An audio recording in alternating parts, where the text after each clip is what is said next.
Olá pessoal, meu nome é Fábio Gobara, sou superintendente de sinistros da Decoval Seguros e esse é o primeiro episódio do Conexão Seguros. Conexão Seguros é uma iniciativa da Decoval Seguros que consiste numa série de bate-papos com especialistas para a gente discutir temas que impactam mercado e sociedade. A ideia é que não seja um papo meramente da indústria de seguros. A ideia é que a gente seja abrangente o suficiente para construir conhecimentos e também soluções para as questões aí que impactam o nosso país.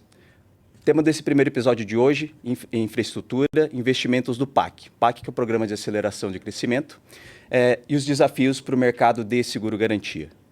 Hoje, para mim, é uma alegria dupla conduzir esse painel. Primeiro porque a gente foi escolhido para dar esse kickstart no Conexão Seguros. E a segunda grande alegria é que eu estou compartilhando aqui esse ambiente com dois amigos pessoais. Já vou apresentar eles e daqui a pouco a gente vai partir para o início do papo. Mas, em primeiro lugar, Rodrigo Florencio, que é aqui da casa. Ele é executivo com uma... E aí me permitam ler, tá? Para não cometer nenhuma indelicadeza. Que é o executivo com mais de 10 anos de experiência em grandes empresas do setor de mineração, automotivo, energia e seguros. Hoje, o Rodrigo é gerente de subscrição de garantias tradicionais estruturadas aqui na Decoval Seguros. E ao lado do Rodrigo, um outro grande amigo meu, Cássio Amaral, que é advogado licenciado no Brasil, Inglaterra, Portugal e País de Gales, sócio do escritório Machado Meyer, especialista e referência nas indústrias de seguros e resseguros e autor de diversas publicações sobre direito de seguros e resseguro no Brasil e no exterior. Pessoal, ainda no tema aqui de... Ainda não, né? Partindo aqui para o tema de lembretes paroquiais, enquanto a nossa conversa estiver rolando, eu peço que vocês aí nos sigam nas redes sociais, Instagram e LinkedIn. Também fiquem atentos aí que de quando em quando na tela vai aparecer um QR Code para vocês poderem mandar as perguntas que vocês tiverem para a gente, para mim, para o Cássio e para o Florencio. E ao final a gente vai ter aí uma pesquisa de satisfação sobre esse evento. A gente pede que vocês respondam, porque esse feedback é sempre muito importante. Lembrando que esse é só o primeiro episódio e a gente pode seguir aprimorando o modelo aí para os próximos. Tudo bem? Pessoal, meus amigos, PAC.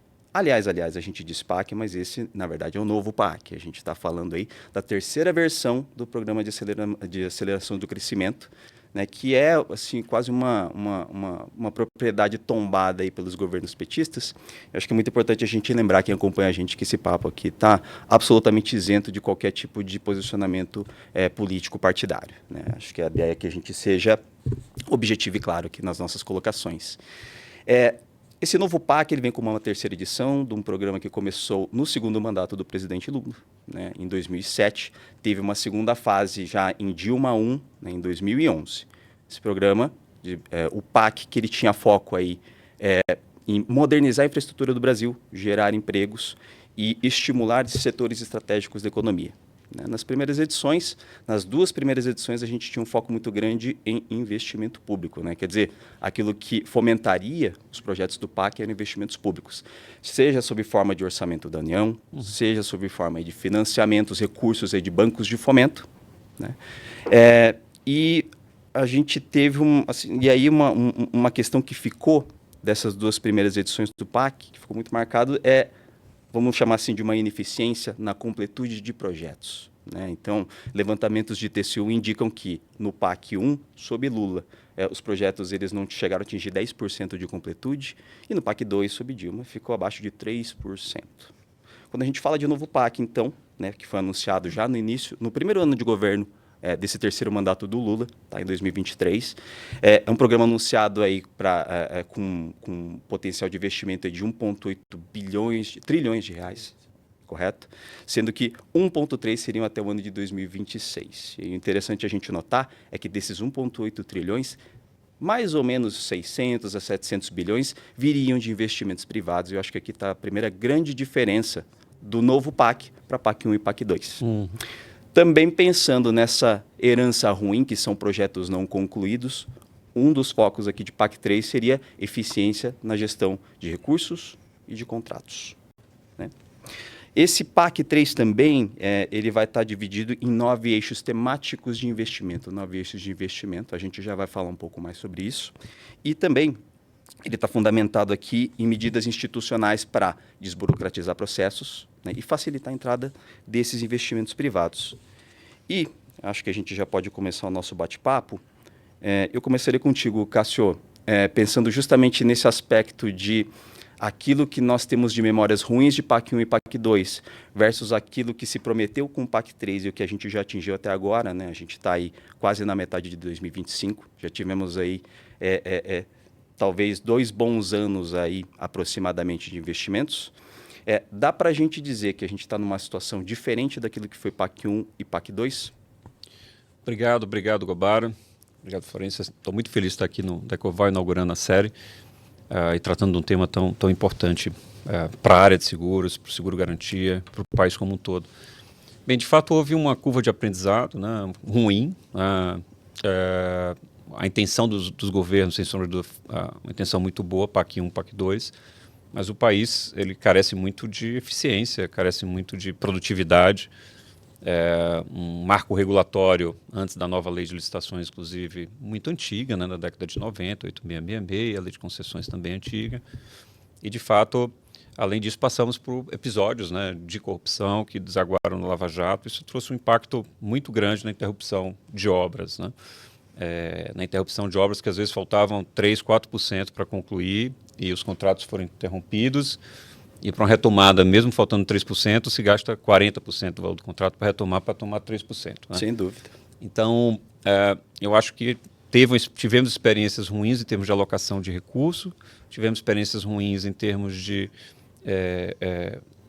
contratação, da ausência de projetos. Então, o Brasil contratou muito de forma desorganizada e sem projetos executivos. Então, as licitações eram feitas sem projeto, depois os aditamentos eram feitos ali para acomodar interesses, né, ou mesmo para aplacar incompetência, mesmo na formulação dos projetos. Então, houve muito erro durante o PAC 1 e PAC 2, e a gente tem percebido que o PAC 3 vem cumprindo aí o objetivo. Já foi investido algo em torno de 700, né, quase metade do que foi orçado até 2026, certo. 700 bilhões. Obviamente que a gente vai colher os frutos disso mais para frente, as obras têm um processo de maturidade. Mas aquilo que é esperado em termos de atração de investimento privado, ela encontra uma barreira que é a taxa de juros no Brasil. Uma taxa de juros extremamente alta. Então, a taxa de retorno exigida, né, para participar, para investir em infraestrutura é muito maior num cenário macroeconômico como a gente está vivendo hoje, com a taxa de juros beirando os 15%. Né? Então, essa taxa de juros prejudica muito a estrutura de alternativas de captação de poupança privada. Então, esses 600, 700 bilhões, que era a estimativa, a gente está sofrendo para poder atrair efetivamente. Se me permite, claro, também, eu acho que aqui tem que ter uma segurança jurídica e financeira, né? Sem dúvida. É o principal ponto, né? Primeiro, segurança em relação a uma flutuação cambial, né? Então, assim, atrair investidor de fora para poder participar dos processos de project finance e concessões, eles precisariam, talvez, de alguma segurança em termos de flutuação da moeda, né? Então, você investe dólar e você fica correndo o risco da moeda. Isso é difícil. Ou se compra um hedge ali, ou eventualmente se entra numa situação de lastrear os preços públicos, né, da concessão ao dólar, como acontece no Peru, na Argentina. Isso tem uma implicação também inflacionária, etc. Então, eu acho que o governo andou bem, mas eu acho que a expectativa de atração de investimento privado não vai atingir o que era planejado. E eu acho que a eficiência, a gente vai tratar disso sem me alongar mais, nessa conversa, ela tende a ser induzida pelos atores que estão envolvidos agora. Acho que o TCU está melhor equipado, acho que as seguradoras nos projetos vultosos têm um papel importante, né, no filtro e no gerenciamento, monitoramento de risco. É papo para a gente tratar aqui. Mas, assim, diante do cenário de restrição orçamentária, eu acho que o BNDES agora voltou a desempenhar aquele papel de banco de investimento muito forte, mas tem recurso limitado, recurso do orçamento é limitado, mas, infelizmente, recursos da poupança privada a gente tem dificuldade de atrair no cenário macroeconômico atual. Essa visão que você traz, Cássio, inclusive, ela me remete a um ponto de que muitas vezes a gente está imbuído de muita boa intenção, né, mas o aspecto de planejamento e esses eventos que são circunstanciais, quer dizer, oscilações de economia, com certeza vão ter impacto direto aí no progresso das obras, mas eu diria até que no momento atual é como se o governo tivesse que equilibrar alguns pratinhos, né? Você tem um novo PAC em curso como proposta de governo, como promessa de candidatura, e ao mesmo tempo você tem o aspecto ali do arcabouço fiscal versus teto de gastos versus a própria, eu não vou dizer inoperância, mas a própria falta de modernização das estruturas de agências reguladoras, né? Que assim não só estão subequipadas, como também estão com pouca gente, né? E parece que a gente está com uma estrutura frágil para esse tipo de controle. Deficitária mesmo, né? Deficitária, com certeza, com Sem certeza. Muito bom. Florencio, e aí agora a gente pensando um pouco para a indústria, tá? Trazendo aqui para a nossa realidade de seguro-garantia, você que atua aí nas subscrições de riscos, propriamente, para quem não é do mundo de seguros, né? Para quem estuda o risco, para quem estuda aquilo que são as oportunidades para o mercado de seguro-garantia. A gente está falando de um novo PAC que está dividido em 9 eixos temáticos, né? E esses eixos temáticos eles vão desde o trivial, que seria matriz energética e infraestrutura de rodovias, tá? Passando agora por sustentabilidade urbana e inclusão digital. Da sua cadeira ali de gerente de subscrição, o que a gente está vendo aí como oportunidades de riscos para que o seguro garantia ele tenha mais penetração nos projetos do novo PAC? Boa. Gobara, obrigado. Cássio, obrigado. Estou muito feliz de estar aqui com vocês. Bem, o que a gente tem observado, o governo, né, tem direcionado para 2 áreas específicas, né? O transporte eficiente e sustentável e cidades sustentáveis e resilientes, né? O que seria o transporte sustentável? São as rodovias, ferrovias, portos, aeroportos, né? Então a gente está falando aí mais de 15 leilões para o ano de 2025. E com previsão para 2026 de mais de 35 leilões, né? Desses 15, né, 13 utilizam os recursos do PAC. Né? Então, a gente está falando desses 15 leilões, cerca de 161 bilhões de reais. Número expressivo. Um número muito expressivo. E quando a gente fala de cidades sustentáveis, a gente está falando de moradias, né, unidades habitacionais, a gente está falando de postos de saúde, escolas. Então, a gente tem grandes oportunidades aí para o ano de 2025 e a gente está enxergando isso com uma boa forma aqui também.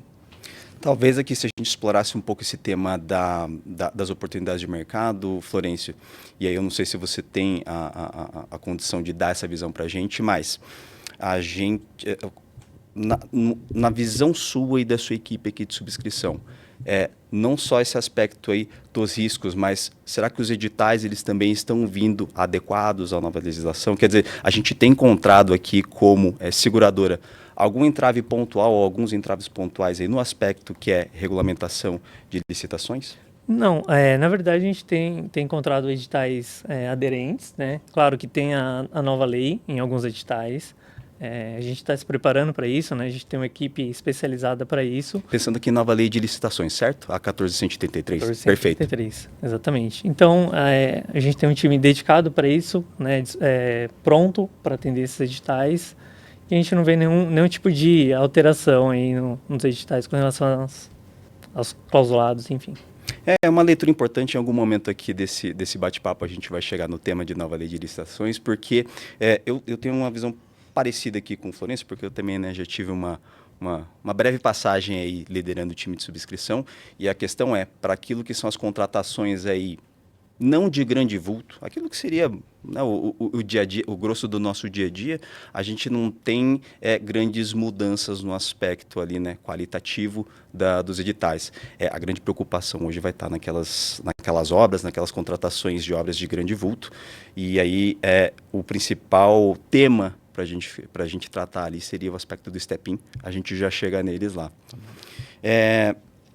Meus amigos, também pensando em novo PAC e quando a gente fala de investimento privado, né? Quer dizer, a gente não tem só o novo PAC dividido em 9 eixos temáticos, mas uma das premissas do novo PAC seriam medidas institucionais para fomentar a vinda, para atrair esses investimentos privados. E quando a gente fala de medidas institucionais, é um nome talvez um pouco chique para falar ali de atos normativos, de publicação ali de leis, resoluções ou algo que o valha para que a gente tenha ali essa ideia de tornar o processo menos burocrático, né? Quer dizer, para tornar mais atrativo que o investidor privado ele seja aderente aqui aos nossos projetos. E aí, Cássio, por ser uma questão aqui mais relacionada ao aspecto legislativo, eu queria entender como é que você está enxergando o sucesso, ou se de fato a eficácia aqui, se a gente pode dizer que essas medidas institucionais estão sendo eficazes para fazer com que esses investimentos privados cheguem aos projetos do novo PAC. Um bom ponto. Vou voltar à primeira resposta. Agora, o teste ainda não foi um teste eficiente, tendo em vista que a gente está num cenário de juro muito alto. Então, assim, a gente não sabe dizer se o obstáculo é um obstáculo econômico da operação, um obstáculo efetivamente regulatório legal. Tá? Obviamente que estar no Brasil para o investidor internacional gera alguma complexidade pelo histórico de obras inacabadas, de mudança de contratos de concessão no meio do caminho, em situações em que a estimativa de fluxo em determinado aeroporto era um na estrada e se mostrou que era outro. A pandemia, a gente teve o Rio de Janeiro, investimentos em infraestrutura no estado do Rio de Janeiro. Rio de Janeiro, quando o Cristo Redentor estava subindo lá no The Economist, né, aquilo parecia que o Rio de Janeiro estava vivendo um sonho, né? Então alguns investimentos de infraestrutura não mostraram que... Então, assim, existe três pontos importantes. Primeiro, o risco, como a gente já falou antes, de não obtenção da taxa de retorno esperada, vis-à-vis a taxa básica. Então, assim, para que o cara vai investir em infraestrutura se ele pode tirar 15% aqui no título do governo? Né? Então, esse é um primeiro obstáculo. O segundo obstáculo é um obstáculo de previsão econômica. Né? O Brasil passou por muitas décadas por instabilidade e sazonalidade. O investidor precisa previsibilidade. Então, ele não gosta de um cenário de eletrocardiograma. Né? Ainda que no net seja um crescimento muito alto, mas essa sazonalidade, o Brasil sempre dá os voos de galinha, como se chama, em termos de crescimento econômico, e rebate muito, o obstáculo é produtividade, educação básica ruim, etc. Então, essa sazonalidade, essa curva de eletrocardiograma é outro ponto importante que faz com que o investidor pense duas vezes. E o terceiro, e eu acho que se resolve muito através de estratégias de resolução de conflito, é um judiciário moroso, né? A resolução de conflito no Brasil ainda demora décadas para se chegar numa conclusão. Então, mas a utilização de cláusulas arbitrais, né? No âmbito de contratos de concessão, de obra pública, do dispute boards, né? que são comitês técnicos que resolvem disputas durante a vigência do contrato. Isso traz aí alguma segurança em termos de compliance com as normas e com o próprio contrato. Tá? Mas aí você está com outro ponto, finalmente para concluir aqui, Gobara, que é a falta de capacidade técnica operacional das agências reguladoras também.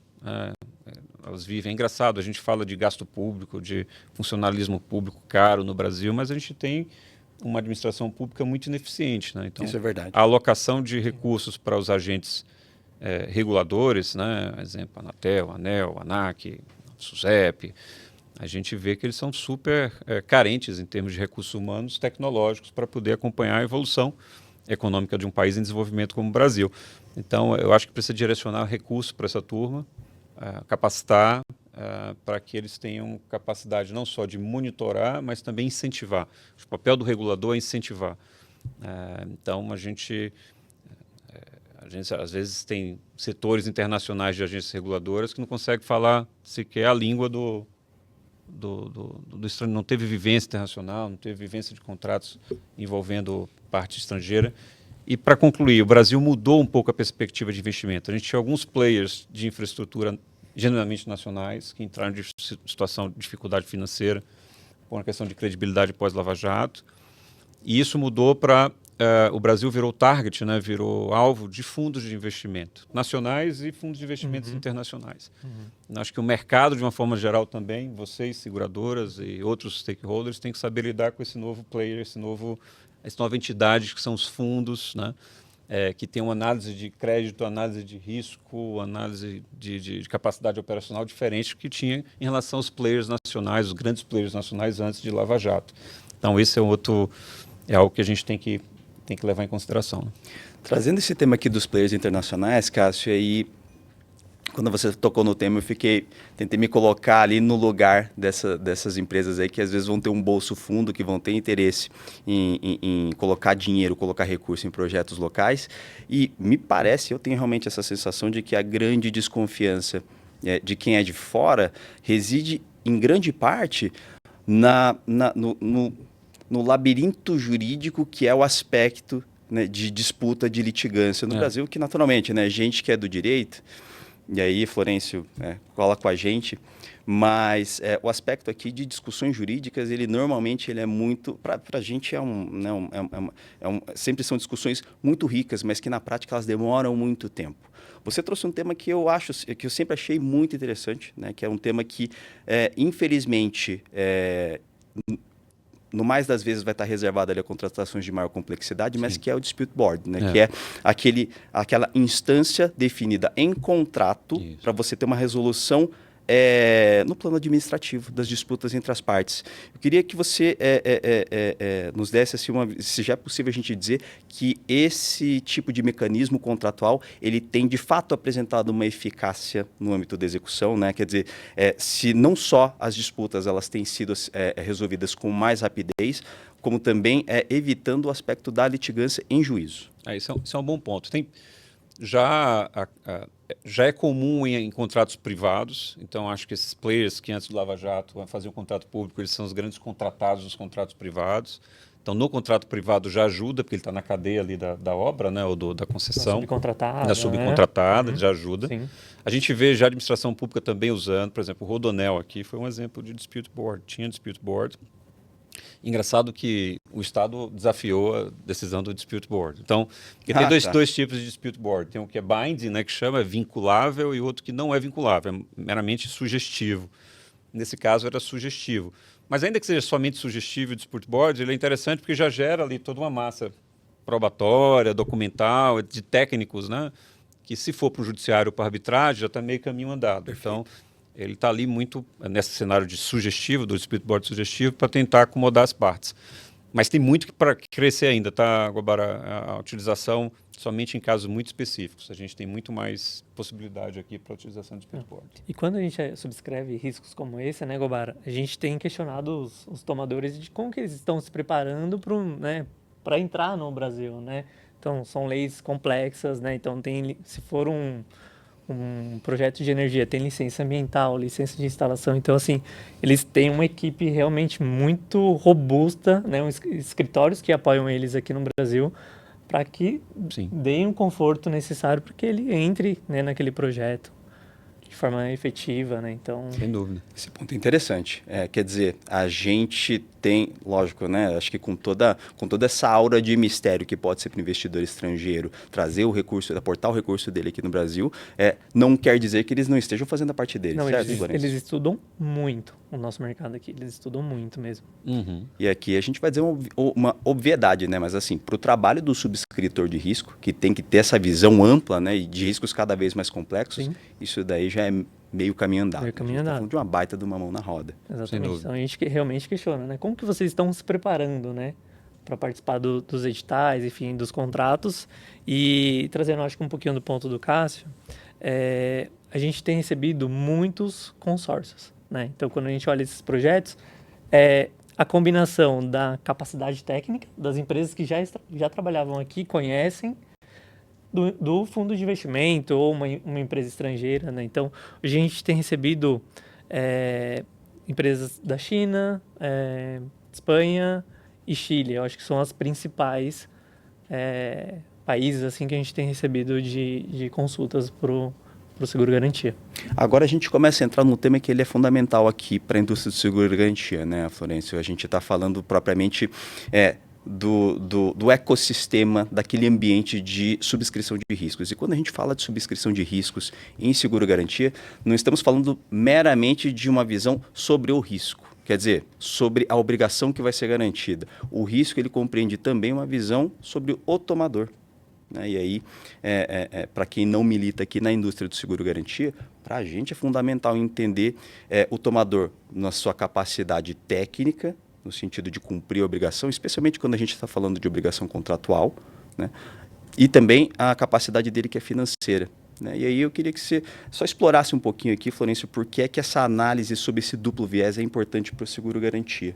Não, perfeito, Gobara.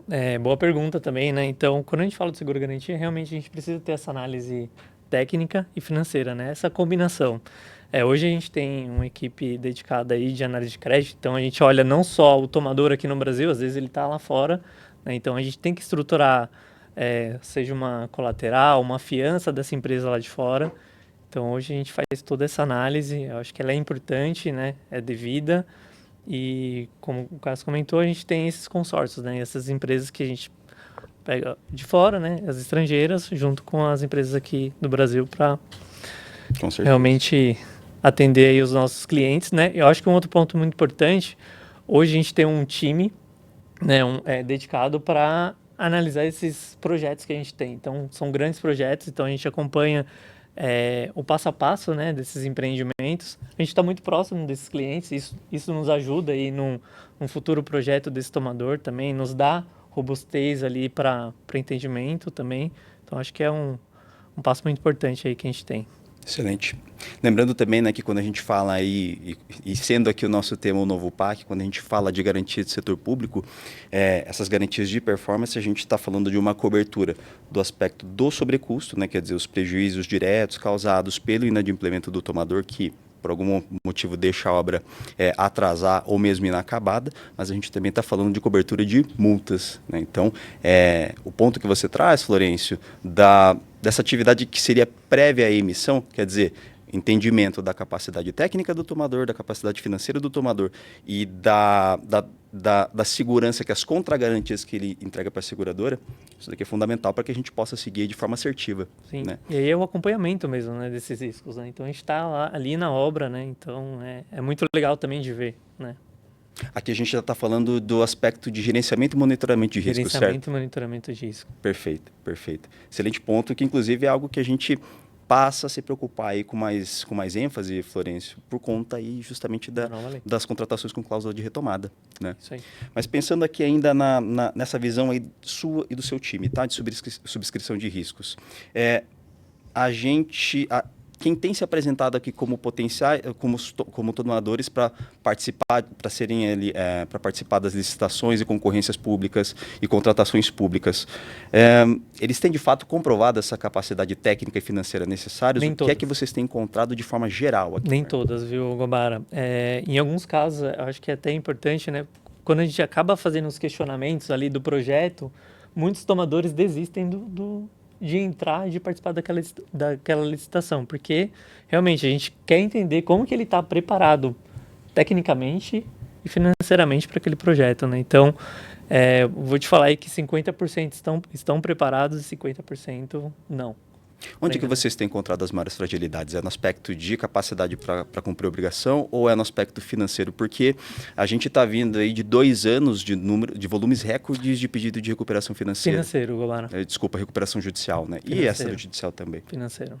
Porque a atividade dos nossos analistas de crédito é uma atividade muito ingrata, né? Quer dizer, ele tem que pegar hoje, né, um tomador, as demonstrações financeiras dele, pega as 3 últimas fechadas, no caso os 2 últimos anos fechados, bater aquela fotografia e tentar projetar ele para daqui a 5 anos. Né, para daqui a 3 anos, talvez, que é uma vigência média de uma garantia de performance. E aí, né, Esse é o desafio. Esse é o desafio. Perfeito, perfeito. Porque quando um tomador desses, ele perde fôlego financeiro, ele não deixa só a obrigação que está sendo garantida pela nossa pólice para trás. Ele deixa a gente, também a seguradora, que, lembrando, né, quando a gente está falando de seguro-garantia, a gente tem o aspecto de a seguradora, uma vez pagando a indenização para o segurado, ela tem ali a subrogação, né, contra o tomador para recuperar aquele valor. Quer dizer que o tomador que ele perde fôlego financeiro não cumpre nem a obrigação dele com o segurado, menos ainda com a seguradora. Sem dúvida. Né? Voltando para você, Cássio, estamos pensando agora aqui na proporção das garantias de setor público e setor privado. Quando você pega as estatísticas da SUSEP para 2024, a gente nota que mais ou menos 83% do volume de prêmio emitido no seguro garantido foi para o setor privado. Lógico que dentro do setor privado a gente tem um volume muito expressivo de prêmios decorrentes de garantias judiciais, né, que não são o nosso tema de hoje, mas a gente não consegue ainda, pelas métricas da SUSEP, fazer a separação. Fato é, necessariamente as seguradoras têm que estar prontas para atender as demandas da administração pública nessas garantias de performance. E aí o que eu queria que você dividisse com a gente, até pensando na sua experiência aí, como assessor jurídico de muitas seguradoras em processos de sinistros, né? O que tem sido os principais pontos de atenção nas coberturas de performance do seguro-garantia? Bom ponto, né, Gobara? Eu acho que a nova lei de licitações, ela muda o paradigma da cobertura de performance, né? Quando a gente fala de garantia, se a gente olhar historicamente, economicamente não faz sentido o Estado pedir garantia. Seja fiança, seja depósito. Por quê? Porque o Estado é solvente por natureza, né? O Estado, ela contrata muito mais um serviço a ser prestado pela seguradora. E quais são os serviços que a seguradora presta para a sociedade como um todo? É aquilo que você falou, né? Quando você entra na peneira de uma seguradora, como acontece nos Estados Unidos e outros países que são mais evoluídos em termos de garantia, os garantidores, sureties, né? As afiançadoras, as seguradoras, elas fazem um filtro econômico, financeiro e de capacidade operacional. Esse é o primeiro ponto, né? Então, esse já é um trabalho que traz valor. O segundo ponto é no momento em que a contratação, e agora a nova lei exige isso, a 662 circular, a SUSEP 662 também é clara nesse sentido, é importante que a seguradora acompanhe também o projeto. Então, não que ela seja um fiscalizador, que tenha responsabilidade perante o TCU. Aliás, o projeto da nova lei de licitações vinha no sentido que a seguradora seria um avalizador, digamos assim.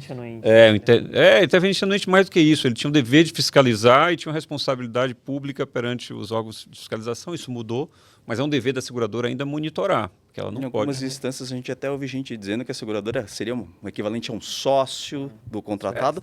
Assim, levado a um extremo. Tá? Levado a um extremo. Tecnicamente, não é isso. Mas o fato é que ela deve monitorar. Então, esse paradigma também mudou.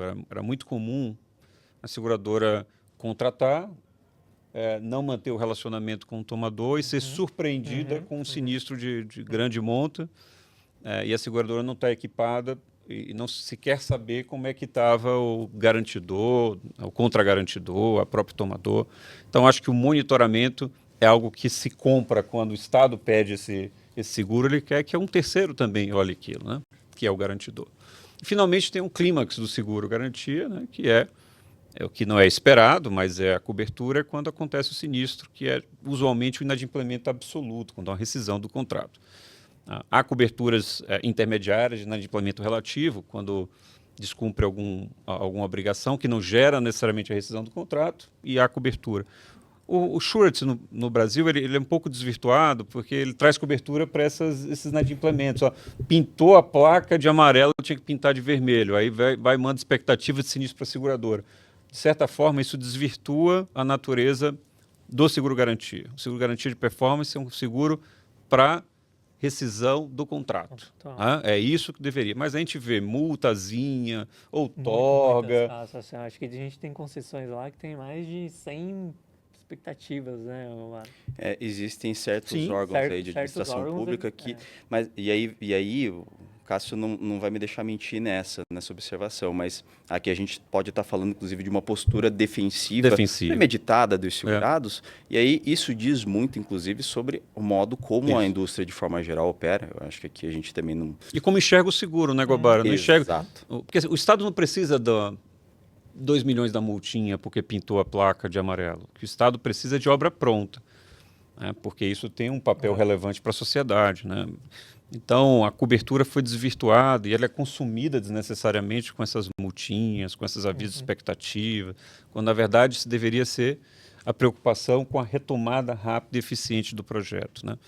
Então, o que a gente percebe é que, historicamente, muito aviso de expectativa boba, muito sinistro também, que poderia ter sido evitado se houvesse um diálogo entre as partes envolvidas. Uma comunicação ali, com antecedência, né? Então, esse é outro papel da seguradora. Não é ser um árbitro, né? Mas ser um catalisador de acordo, um catalisador de... Então, eu acho que o Estado também pode se utilizar da seguradora para isso. Então, no sinistro, especialmente, e perceba, né, pela lei americana, por exemplo, o sinistro ele é avisado e marca-se uma mediação. Sim. prévia, uma reunião prévia que necessariamente todo mundo tem que sentar e tentar achar uma solução. Porque o objetivo é esse. A seguradora deve ser um catalisador desse acordo para que não aconteça a paralisação da obra, para que a obra continue. Então, o que eu vejo historicamente, o aviso de sinistros do Estado, a administração pública não conhece ainda o produto performance, né? Não sabe usar o produto performance. E as seguradoras vendiam no limite de 5% ou 10% extraordinariamente, que não era suficiente para nada, com taxas muito baixas, não monitorava, porque tem um custo de monitoramento, e no final do dia, quando havia um sinistro, demorava ali para regular aquele sinistro, falta de informação, e acima de tudo, para concluir, negativas que foram dadas pelo mercado, que quebraram um pouco a credibilidade do produto. Negativas basicamente vinculadas à omissão de informação e agravamento de risco. Coisa que hoje, com a nova lei de licitações e pela lei de seguros que vai entrar em vigor no final do ano, vai ser difícil a seguradora alegar, fez aditivo e eu não vi, enfim, você me omitiu tal e qual informação, porque agora é preciso demonstrar o dolo da parte em ter omitido aquela informação para gerar prejuízo à seguradora. Então, a dinâmica de regulação de sinistro, que agora você conhece bem, anterior, que era uma dinâmica passiva da seguradora, morreu. E com a nova lei de licitações, a nova lei de seguros, é uma dinâmica proativa. A seguradora tem que sair na frente de todos os outros players para poder entregar a prestação de serviço, que é o clímax, que é a cobertura, a garantia. Tá? Pensando já nesse aspecto de regulação de sinistros, Cássio, eu acho que essa é uma questão que nós mesmos, como indústria, já nos perguntamos algumas vezes, e pensando na possibilidade da seguradora atuar de uma maneira ativa para mediar aquilo que é o conflito entre segurador e tomador, mas historicamente a gente não vê esse papel sendo executado. E concordo com você quando a gente diz que já no âmbito da nova lei de seguros, que vai entrar em vigor em dezembro desse ano, esse papel ele ganha um incentivo, né, para dizer o mínimo. Você entende que da forma como as seguradoras estão formatadas hoje nas suas áreas de sinistro, né, elas já têm esse punch, elas têm essa cancha para poder atuar nesse viés de mediação? E se não for esse o caso, o que é que poderia ser melhorado e aprimorado nas estruturas de sinistro de hoje? Excelente pergunta, Fábio. Qual é o grande ponto das seguradoras também, né? E aí eu vou puxar a sardinha para o lado aqui do subscritor, né? As taxas que são cobradas pelas seguradoras no Brasil, e em alguns países da América Latina, etc., são taxas que percentualmente são irrisórias, não cobrem eventual custo administrativo, não acomodam ali eventual custo administrativo para a seguradora bancar assessores técnicos, jurídicos para cumprir esse papel. Por isso que eu acho que vai haver necessariamente, e os sinistros vão estimular, um ajuste do valor da taxa, especialmente num cenário de taxa de juros tão alto quanto essa, para que acomode custos administrativos que a seguradora precisa, de monitoramento que é caro, apesar do uso de inteligência artificial, IoT, que é Internet of Things, Internet das Coisas, dá para se acompanhar à distância, tá mais fácil. Antigamente você tinha que mandar vários engenheiros em loco. Então tem um custo de monitoramento, tem um custo de regulação que vai ficar extremamente alto e tem um custo para prestar esse serviço de catalisador de acordo, né? Isso tem que estar embutido no preço e a gente não vê isso hoje. Com 002 você não consegue entregar isso. Não vai entregar. Algo que pode ser feito, o mercado financeiro faz um pouco diferente, a Coval conhece bem isso, o mercado financeiro, de forma muito inteligente, ela faz o seguinte, tá bom, você vai contratar esse seguro, mas quem vai monitorar é a empresa XPTO e você banca. Quem vai fazer o acompanhamento jurídico é o escritório XPTO e você banca. Ele transfere o custo de pagamento da cadeia de prestadores de serviço, um financiador do mercado financeiro, ele transfere para o financiado. Tá? Não é o banco que banca isso. O banco, quando vai estruturar uma operação, quando ele vai executar, tudo às custas de quem? Do financiado ou do garantidor, conforme o caso. E o mercado de seguros não, ele joga aquilo para dentro sem taxa. Aí o que acontece historicamente? Não entrega. Então, essa mudança de lógica, mas não está assim ainda. Eu acho que quando tomar as primeiras cacetadas, aí o mercado, eu acho que vai perceber que essa taxa está equivocada. Tem que se unir, né? Tem que se unir. No sentido de, cara, eu não consigo entregar com esse valor, entendeu? Uma taxa de 0,10. Com uma taxa de 0,10, você não vai conseguir. O meu receio, inclusive, é justamente, e aí eu estou lembrando de um comentário que eu fiz aqui na primeira metade do nosso papo, E aí eu disse para vocês antes da gente começar que essa 1 hora ela vai rapidinho. Se existia ali, né, nas primeiras edições do PAC um excesso de boa vontade, um excesso de, né, energias positivas que tudo vai dar certo e as coisas não funcionam só na base da boa intenção, acho que aqui, Florencio, no aspecto de precificação, é da mesma forma, né? Quer dizer, a minha sensação, e aqui eu já tô até com a cabeça um pouco mais voltada aqui para as grandes contratações sob a nova lei de licitações, que já não é tão nova assim, né? Convenhamos, mas vamos chamar assim por uma questão só aqui de padronização. Não tem 4 anos. Eficácia mesmo foi a partir do ano passado. A partir do ano passado, né? Mas é que o tema é tão antigo, né, Cássio? 2021. 2021, né? E o Cássio, ele ainda tem esse tema como mais antigo porque ele estava brigando, estava discutindo isso daí ostensivamente aqui pelo mercado, desde a época que isso era projeto de lei. Mas pensando aqui no aspecto, Florencio, de precificação, né? Quer dizer, como é que a gente calcula aquilo que a gente vai cobrar de contraprestação do tomador versus o nível de obrigação que a gente está garantindo. Pensando no dia a dia aqui de seguradora, né? E pensando que nós não temos compromissos somente com os nossos segurados. A gente tem um stakeholder aqui importante que é ressegurador, né?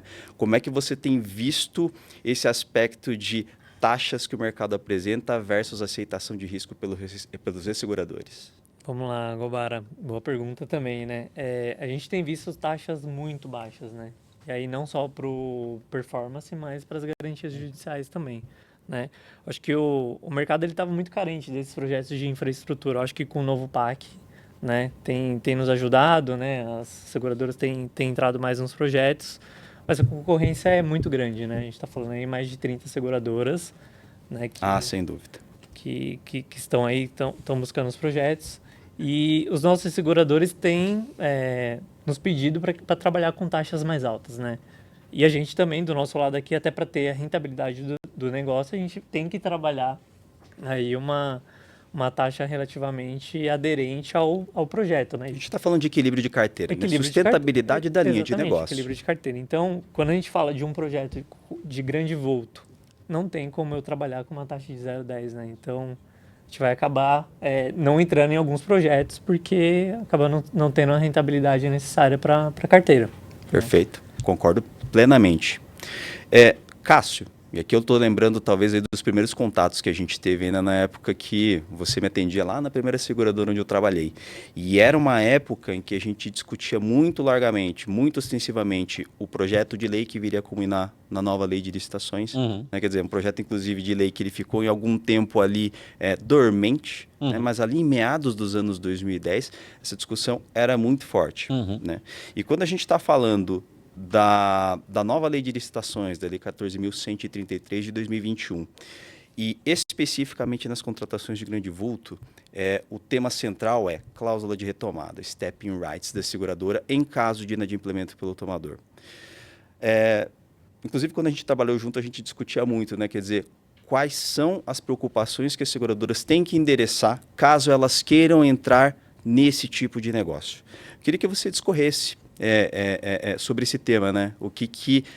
Qual é o caminho hoje? O que a seguradora deveria estar olhando no processo dela de avaliação de risco, de acompanhamento do risco e, eventualmente, até em sinistro e solução de disputas para que ela estivesse devidamente calçada aqui e entrasse com convicção nesse tipo de risco?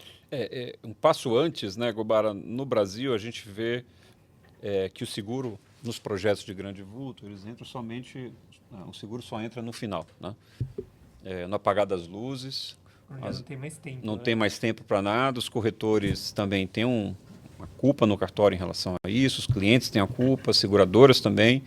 Que chega a apagar das luzes, faltam 24 horas para fechar o envelope, eu preciso de seguro, disputa mercado sem qualquer tipo de relacionamento de longo prazo, quando na verdade, especialmente nos Estados Unidos, que é o berço, né, do performance, as relações são de décadas de uma seguradora com um construtor. Né? Muito distante do que a gente vê aqui no Brasil. Muito distante do que a gente vê no Brasil. Então, começa daí. Então, a seguradora conhece o risco já ainda no pipeline. Né?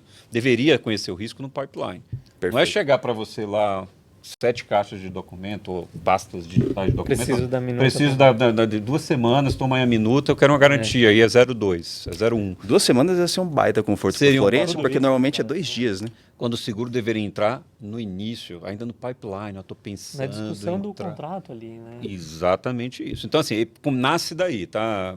A seguradora deveria estar preparada para manter esses relacionamentos de longo prazo, os corretores deveriam ter um papel relevante nisso, mas o pobre do corretor, às vezes, é mandatado de forma equivocada também pelo cliente dele, que quer somente preço. E, por outro lado, o seguro-garantia tem um troço que é difícil, porque o segurado não participa da contratação, né? Ele é um beneficiário. Bom ponto. Então, o cara que vai ganhar com o seguro, ele não participa. Então, assim, não tem incentivo para dar o melhor ali. Esse é o primeiro ponto. O segundo ponto é se equipar na subscrição, como eu falei, e se equipar no monitoramento, né? Porque não adianta, tem que monitorar diuturnamente. E tomar medidas de salvamento e contenção a seguradora. Às vezes o cara é bem técnico, aconteceu muito isso com o Lava Jato. O construtor indo bem operacionalmente, on schedule, está dentro mas o cara entrou em uma crise financeira, de financiabilidade, etc. Por que não a seguradora evitar o sinistro e chegar a um acordo ali para financiar, tomar a obra, na verdade, step-in, mas usando o próprio, sem rescindir o contrato, porque o grande problema é desmobilização e mobilização quando há uma rescisão do contrato público. Então, a seguradora tem que também tomar atitudes para impedir que ocorra a rescisão do contrato. Então, participar do processo administrativo, tentar de alguma forma, como a gente falou aqui antes, acolher as partes ali de alguma forma. Esse é um ponto relevante. E aí, entrando no step-in, se tudo der errado, o que eu falei, e aí entrou na rescisão do contrato, aí, obviamente, que a seguradora tem um grande papel de estruturar um takeover agreement, que é um contrato de retomada, que é um contrato de direito privado, onde a seguradora vai colocar ali todos as novas obrigações daquela obra, daquele contrato, e para concluir, baseado em uma matriz diferente de risco, em um projeto que é diferente. Porque se você está fazendo um projeto interrompido e vem outro, com outro player ali, cara, é outro projeto. Então, não é assim, vou retomar no dia seguinte. De forma antecipada, Perceba, né? Que mesmo no Minha Casa Minha Vida, que são obras simples, sim, o step-in, que é obrigatório, exigido pela Caixa Econômica, a gente percebe a dificuldade de conclusão dos projetos. A gente está falando de casinha, né, popular, imagina. Às vezes uma construtora naquela região, não tem uma construtora naquela região. Então, se equipar também dos melhores prestadores de serviços ou internamente para poder esse step-in ser eficiente, tá, Fabio? Aqui a gente vai falar de muita coisa. Eu estou aqui enxugando para a gente concluir. Não, a ideia é falar de bastante coisa, Cássio. Fica super à vontade aí. aí. Essa relação com o tomador é muito importante, né? Sim. Super importante. Do nosso lado, Florencio, é muito raro isso, né? Quer dizer, e aqui a gente está fazendo realmente uma autocrítica como mercado, né? Quer dizer, não estamos falando só de concorrência. Acho que de forma geral, a maneira como a gente pilota essa linha de negócio, né? E aqui a gente está falando de todos os players envolvidos. Não estamos falando das seguradoras, né? No sentido daquele afã de produção, pensando que, vamos fazer essa emissão agora, e eventualmente, se for dar um sinistro, isso daqui é coisa para daqui a 2, 3 anos, né? Estamos falando do tomador que ele sim está preocupado com o preço, mas ele deveria estar tão preocupado com o aspecto de informacional, quer dizer, transparência, o dever de trazer todos os elementos necessários para a seguradora poder mensurar aquilo que é a exposição dela e precificar. Estamos falando também da atuação do corretor de seguros como um facilitador, um potencial facilitador, um tremendo facilitador dessa relação, seja naquele momento da cotação, seja no momento do sinistro. Porque no momento da cotação, né, querem realmente para ontem, né? E aí não é culpa, né, do corretor ou da seguradora, é porque realmente veio ali, né, em cima da hora, é a última linha, né, que eles vão olhar o seguro, né? Então vão se preocupando realmente com outras coisas e quando chega no seguro, mas eu vou dizer, isso está mudando. Veja a norma da PGFN de garantia judicial, mas perceba que ela trouxe uma coisa inteligente também. Ela criou o blacklist. Sem dúvida. Então, você vê algumas agências reguladoras criando o blacklist também. Sim. Isso vai filtrar o mercado, cedo ou tarde. Eu acho que vão pegar muita ideia da PGFN. E o que é o blacklist? É a seguradora que não atende o segurado, é a seguradora que não cumpre o contrato de performance, não paga a indenização, ou, enfim, presta um desserviço. Acho que os agentes públicos já estão de olho nisso. A PGFN criou lá o quando a seguradora entrar em insolvência ou em liquidez, ela tem a obrigação de substituir lá o segurado e tal.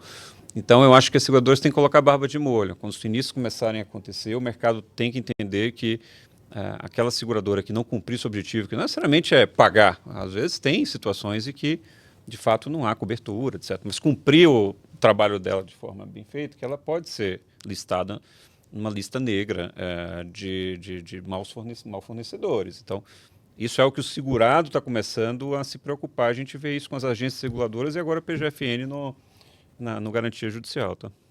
Quando a gente está falando dessa atuação em sinistros aqui, agora eu tô visualizando mais a nova lei de seguros, né? A lei 15.040 de 2024, que vai entrar em vigor efetivamente a partir de dezembro desse ano.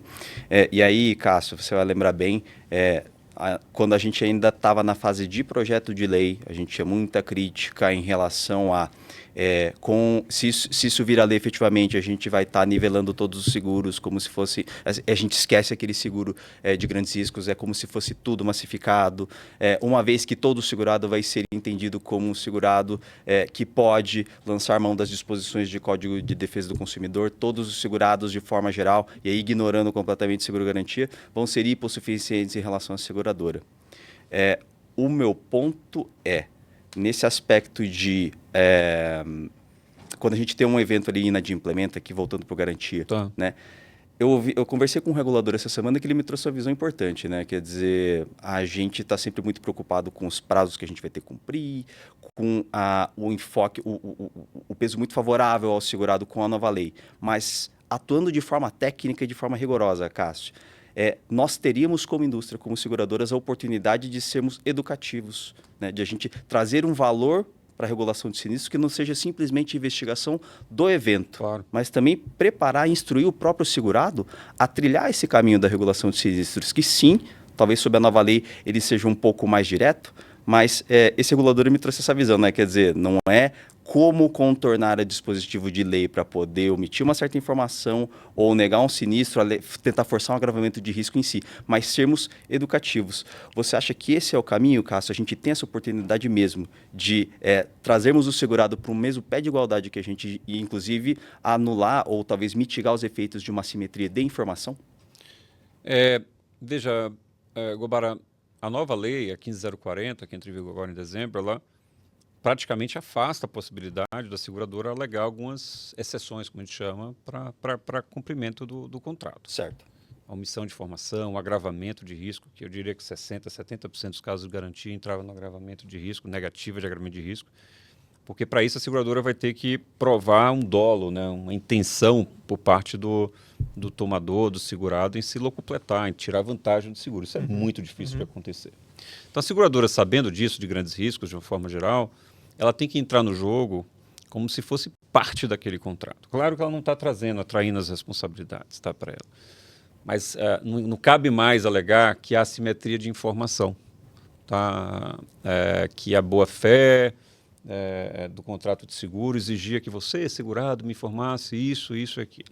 A seguradora vai ter que ter esse papel pedagógico de exigir e pedir informações do segurado, do tomador, na subscrição, no monitoramento, no sinistro, explicar por que está pedindo aquilo, explicar o racional daquela solicitação, daquela ação ou omissão, e mais do que isso, dizer quais são as consequências dele estar omitindo ou não aquela informação, por exemplo. Então, esse papel pedagógico ele é importante, não só para tornar tudo mais fluido, mas para afastar, inclusive, uma responsabilidade além do limite da pólice, do limite de responsabilidade da pólice. Então, sim, Gobara, a nova lei traz aí a obrigação pedagógica da seguradora de, na subscrição, monitoramento e no sinistro, não só pedir informação e ficar de forma passiva, dizendo se tem ou não cobertura, mas participar das soluções e participar enfim, de um papel pedagógico relevante para que o segurado saiba usar a pólice, para que o tomador também não use a pólice como mecanismo estratégico para se evadir de responsabilidade. Esse papel, de novo, implica em custo. Para você ter essa atitude proativa, vai precisar de gente em campo. Né? E gente que tem vivência, né? Gente que tem, de fato, preparo, porque essa é uma atuação diferente, né? Totalmente. A gente está voltando para aquele mesmo tema que já era um tema que a gente discutia antes mesmo da nova lei de licitações, que é, de fato, as seguradoras elas têm a capacidade de atuar como mediadores de disputas. Né? Então, Eu tenho um grande regulador, um grande expert em resseguro, que ele fala o seguinte: a seguradora só deveria subscrever um risco quando ela conhece mais o risco do que o segurado. E não é o caso do seguro garantia no Brasil, não tem sido um seguro tradicional. Então, bem lembrado. Eu acho que um ponto, Cássio, até a gente acaba questionando, né, na subscrição, né, a gente pede as informações, mas a gente acaba não recebendo. É isso aí. Então, assim, é muito míope, né? Então, você tem que subscrever com aquilo que você recebe, né? É isso aí. Com base em minuta. Com base em minuta, com base em um cronograma planilha do preliminar, Excel lá. né? Então, acaba dificultando. Claro que a gente vai olhando o tomador, né? Todo o contexto. É uma cadeia de ineficiência que nasce na ausência de projeto base, projeto executivo no momento da licitação. Aí faz-se a oferta, né, na licitação, participa-se do certame de qualquer jeito, manda a minuta para vocês, aí vocês vão lá e apresentam garantia com base na minuta, sem projeto. Aí quando ela explode aquilo ali, toda a cadeia de ineficiência, ela explode no garantidor. É como tem que ser, infelizmente. Então, há uma assunção, quando a seguradora entra numa história dessa, ela está assumindo o risco de uma ineficiência na cadeia. Portanto, eu acho que agora, com até 30% do limite da pólice, a seguradora tem margem para exigir muito mais do que ela vem Ser mais exigindo. diligente. Ser mais diligente. Sim. Legal, meus amigos. A gente está encaminhando aqui para a reta final do nosso podcast. Eu disse que essa hora ela ia correr super rápido. Enquanto eu peço aqui para a nossa produção dar uma levantada se a gente tem perguntas aí que chegaram durante o nosso evento. Acho que a gente acabou tratando de bastante coisa que chegou em antecipação. Eu queria, Florencio, aí, antes de fazer a pergunta final, queria lembrar para todo mundo que está acompanhando a gente de não esquecer de responder aqui a pesquisa de satisfação através desse QR Code que está na tela, tá? Para que a gente possa aí, aprimorar os próximos episódios do nosso Conexão Seguros. Aqui, Florencio, a pergunta ela é muito simples, muito objetiva e final mesmo. Né? O que é que nós aí, como Daicoval Seguros, como é que nós estamos nos preparando para essas demandas de PAC? Perfeito, Gobara. Bem, hoje a gente tem um escritório que nos assessora com esses projetos, né? Então a gente recebe eles com antecedência. O nosso próprio time aqui também de marketing que nos apoia ali com os editais. Os nossos próprios brokers, né? Então, que estão ali junto com os clientes também encaminham para a gente. E a gente acaba olhando de forma antecipada, né? Então, o site da B3, as PPIs, enfim, a gente acaba olhando o mercado como um todo para tentar realmente se antecipar para essas obras aí que tem no PAC. A gente, na verdade, está falando, talvez, tentando endereçar duas preocupações aqui, né, Florencio? Estamos tentando nos antecipar para, primeiro de tudo, temos uma vantagem competitiva em relação aos nossos concorrentes. Eu acho que esse é um aspecto muito positivo dessa movimentação toda, né? Quer dizer, numa realidade em que a gente está dizendo que a gente precisa ter mais tempo para subscrever riscos, Exatamente. por outro lado, a gente não pode perder de vista a necessidade de sermos céleres na apresentação de soluções. Né? Então, trabalhar de forma antecipada Perfeito. é exatamente para isso. O segundo ponto ele é esse, né, Florencio? Dada a complexidade e a monta de determinadas contratações, a gente está ali alguns passos adiante na análise de risco, inclusive, de novo, né, volto ao ponto da análise de crédito. A gente tem essa missão, que ela é complicada. Toda vez que dá um sinistro porque um tomador ele perdeu o fôlego financeiro, aparece muito engenheiro de obra pronta. Tá vendo? Eu falei que não estava legal. Os sinais estavam todos lá. Né? Quando, na verdade, as coisas elas não são tão óbvias no momento. Né? Então, não tem nada a ver aqui com a nossa realidade do garantia. Mas o garantia é a combinação, né? Financeira e técnica. Então, Perfeito. a gente acaba fazendo isso de forma antecipada. Perfeito. Mas o que eu ia ilustrar não é da nossa vida do garantia, mas pensando ali no outro produto que a gente tem aqui na Daicoval Seguros, que é o compreensivo empresarial, a gente teve um impacto muito forte dos eventos do Rio Grande do Sul, as enchentes ali calamitosas do ano passado. Né? E naquela época, né, todas as medidas que a gente adotou, e não só a Daicoval Seguros, o mercado como um todo, acho que a gente tinha um aspecto ali humanitário envolvido, né, Cássio? Similar, talvez não em proporção, mas em propósito, do que foi a época da Covid, da pandemia de Covid, né, onde as seguradoras de saúde, de vida, elas optaram por indenizar sabedoras de que era um risco excluído. Quando a gente olha em retrospectiva para os eventos do Rio Grande do Sul, naquela época a gente tentou se adiantar o máximo possível, né, no aspecto de vamos antecipar indenizações, né? Vamos tentar trazer um alento aqui para os nossos segurados, mas se a gente olha hoje, né, quase um ano depois do evento, parece talvez assim, que algumas medidas foram um pouco exageradas, talvez elas foram um pouco fora de proporção. Mas quando a gente está lá no dia a dia, né, Florência, aqui de novo, o aspecto de tempo é fundamental. Né? Aparece Tempo uma demanda bom. aqui, exato, aparece uma demanda de obra de grande vulto e, pô, preciso da minuta para amanhã, o famoso preciso da minuta para amanhã. Isso daí não, assim, idealmente não existiria mais. Não deveria existir. Cássio, já que a gente está aqui no nosso finalzinho da apresentação e mais uma vez a gente agradece aí você ter aceitado o convite, né? Aqui como um amigo pessoal seu, assim, para mim é sempre excelente poder te receber. Queria saber se você tem aqui uma mensagem final aqui sobre o tema. Eu acho que a gente tem uma baita oportunidade, ainda sou muito otimista. A gente precisa de infraestrutura no país, é um país em desenvolvimento, um país que cresce, com seus percalços, mas a gente é muito carente de infraestrutura e acho que o mercado segurador já cumpriu, de forma modesta, mas pode cumprir um papel muito relevante para destravar a infraestrutura no país. Então, muito feliz de estar aqui com vocês e faço votos que continue crescendo. Obrigado. A gente vai tentar cavar novas oportunidades aí, Cássio, de repetir a dose, tentar mudar o tema, né? Porque a conversa é sempre muito interessante. E, Florencio, a gente que divide baia às vezes aí, a gente divide trincheira, qual que é o seu recado final aqui sobre o tema? Bem, eu acho que também, né, tem muita oportunidade aqui nessas obras de infraestrutura. Estava carente, né, acho que de obras de infraestrutura. E olhando esse pipeline aí, eu acho que tem oportunidade para todo mundo, para grandes empresas, pequenas e médias, né? Quando a gente fala de contratos de grande vulto, tem a subcontratação. Então, acho que tem oportunidade para todo mundo aqui. Excelente. E contem com a gente. Estou 100% de acordo, meus amigos. Obrigado por terem dividido essa uma hora comigo aqui. Passou rápido. O papo foi muito rápido mesmo. Da próxima vez a gente vai tentar aí fazer como são os podcasts de influências aí, passar uma tarde inteira falando de seguro garantia com pizza e cerveja.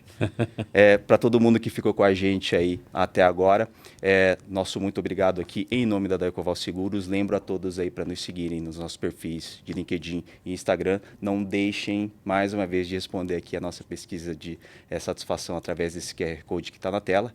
E até a próxima. Muito obrigado.